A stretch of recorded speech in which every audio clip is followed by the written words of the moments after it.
Have you ever felt that little pang, that kind of hollow feeling, even when you're surrounded by, well, things?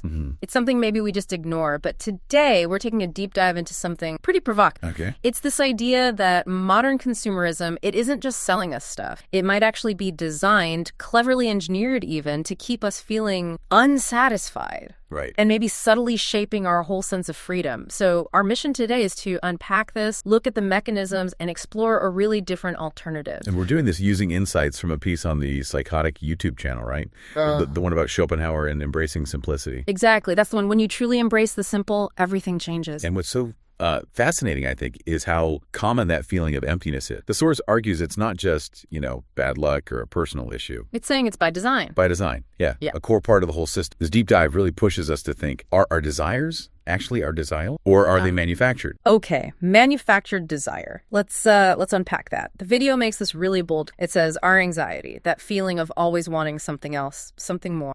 It's calculated down to the millimeter. That's pretty unsettling, isn't it? It is. How do everyday things like, shop windows, all the ads the constant new models of everything, how do they feed into this feeling? Well, the source describes it as this constant itch, doesn't it? A sort of quiet push to buy, get, accumulate. Yeah. It's this insidious cycle because we're so used to it. The material puts it very starkly. The system needs us to remain empty so they can keep filling their pocket. Needs us to be empty. Right. Think of it like a machine that runs on dissatisfaction. It calls it a 6 cycle. Okay, what's the cycle? It goes desire, then you achieve it, you get that brief hit of satisfaction, but then almost immediately boredom sets in, and then a new desire pops up. And that's endlessly. The source says it never stops because, well, think about it. If we all suddenly felt content, if that cycle broke, the whole economic engine would just seize up. Fundamentally, yeah. Yeah. It paints this really vivid picture, almost disturbing. Us running inside a shiny cage. A shiny cage. Yeah.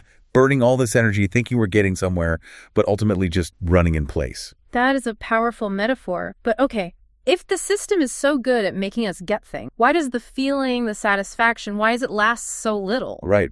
We've all felt that. Totally. That new phone, the car, whatever it is. There's a buzz, for sure, but the video says it starts losing its shine almost right away. That high, poof, gone. And here's the really clever part, according to the source, that fleeting euphoria isn't accidental. It's designed to fade. Exactly. It's meant to fade quickly, so you return to the same place unsatisfied. It's not a flaw. It's like the main feature. Okay. So the real business isn't just selling you a product. It's deep. It's selling you the idea that you're always missing something. Ugh.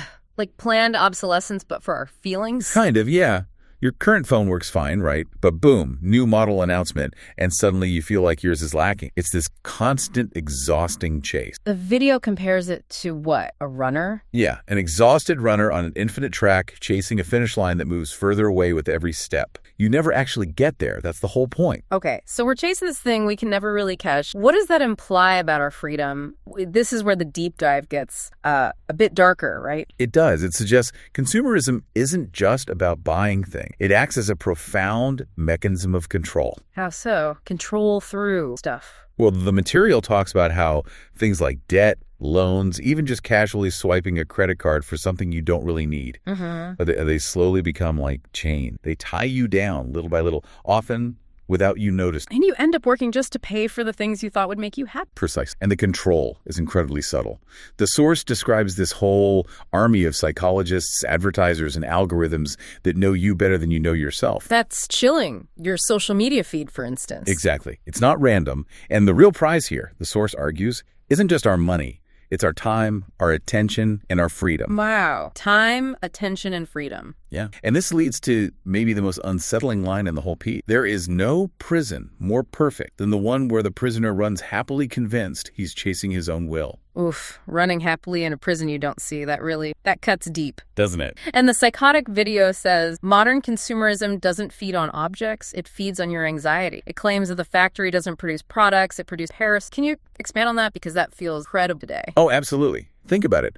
We see the neighbor's new car, the friend's perfect Instagram vacation. The influencer life, that's probably not even real half the time. Right. And the source argues these aren't just harmless images. Each comparison is like a needle pricking your self-esteem. A needle prick. And the more you bleed from those constant little pricks, the more you feel driven to buy, to upgrade, just to keep up. And even if you know what's happening, it's hard. Incredibly hard because, as the video puts it, The mind becomes an accomplice to the deception. How many times do you find yourself just scrolling a shopping app? Or suddenly wanting something you didn't even know existed 5 minutes ago. Exactly. That impulse isn't random. It's presented as a conditioned reflex, like Pavlov's dog, basically. Wow. We're conditioned to consume. We've been trained, yeah. External trigger, internal urge to buy, boom. Okay, this deep dive keeps going deeper. It even suggests consumerism messes with our actual identity. It says the system sells identities and builds a false self. What does that even mean? Becoming a collection of purchased labels, a walking showcase. It's talking about this slow process of forgetting.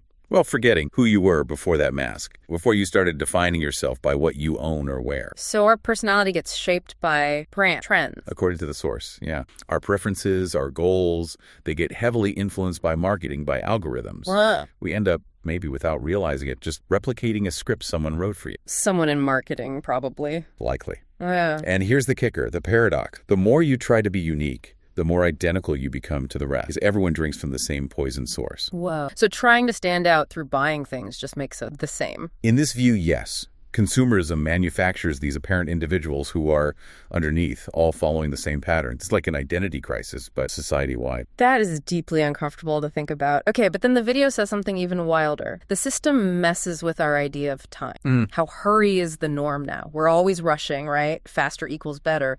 But why is that another form of consumption? Because as the video explains it, we start to consume experiences as if they were product. Consume experiences like vacations. Yeah, or relationships, courses, even just scrolling through posts. We devour them one after another, often too quickly to really absorb them. And the satisfaction fades fast, just like with objects. Exactly. So hurry becomes another invisible, keeps us moving, keeps us from thinking. But then there's something even more unsettling. What's that? Consumerism also steals our silence. How? The source suggests the system actually fears silence. Because if you listen to your own voice in that quiet, you may discover that most of your desires weren't yours. Oh, wow. That your anxieties were maybe your anxiety was someone else. So all the noise, the notifications, the constant stream of stuff. It's intentional, the source argues. Tools designed to prevent even a second of emptiness, where you might start questioning, where you might realize life could be different. Okay, that's a lot. These invisible cages, desire, control, fake identity, stolen time, stolen silence, they're a way the source must offer. It does.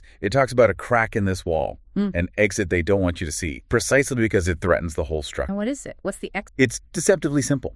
It suggests that true abundance isn't about having more, but about needing less. Needing less, that sounds almost too easy. It sounds easy, but the source calls that idea pure dynamite against the system.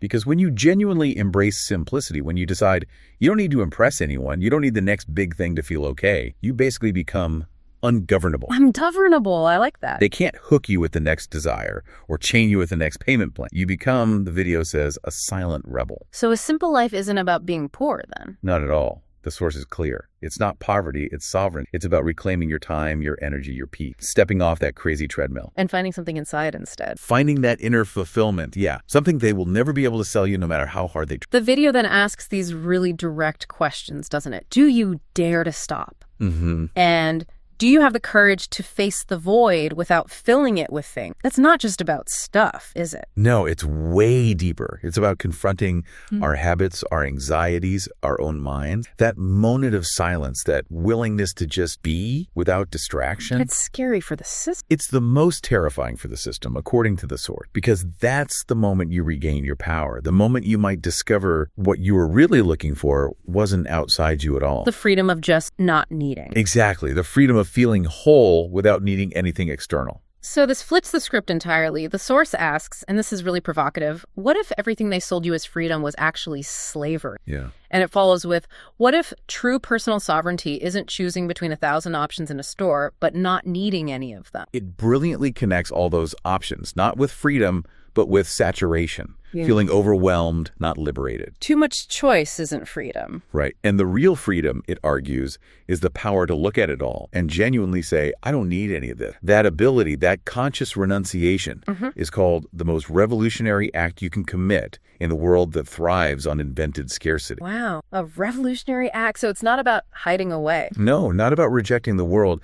It's about reclaiming your essence, living with presence instead of ornament, shifting from getting to just being. And the video says something powerful. When you stop consuming to fill voids, the void, what does that tell us? Where is abundance then? It points inward. The conclusion is stark. The answer was never outside. Abundance was always in what you were capable of living with less. So our participation keeps the machine going. Unconsciously, yes. And the source suggests that every person who opens their eyes, who stops running, who embraces stillness, is like a gear that stops turning in the machine. It's like a silent, powerful. Living simply is framed as a silent battle. Power, it's sovereign. And that is true freedom. And the final insight is pretty confronting. It really is. That it isn't the system that keeps you trapped. It's you yourself holding the chains every time you mistake emptiness for need. We've really gone deep into these hidden currents of consumerism, freedom, identity. The source definitely leaves us with a powerful alternative, a life without that endless chase where your value isn't about what you earn or show, what you are, a totally different way. And the most maybe brutal paradox it leaves us with is that prison never had bars. You've always been free. But facing that freedom, really facing it, means facing your own mind without distractions, without ornaments, without excuses. Which is hard. Maybe the hardest thing. Maybe. Because that's where the source says the encounter with your essence actually happened, in that quiet, unaddressed space. Okay, so consider this image, this huge crowd running, exhausted, kind of hypnotized by the whole spec, stuck on this endless track. Yeah. And right in the middle of all that noise and motion, one person just stop, breath, step aside, smile. That could be you. Mm-hmm. What if real freedom isn't about running faster or getting more? What if it's in that radical, maybe revolutionary act of stopping? What might that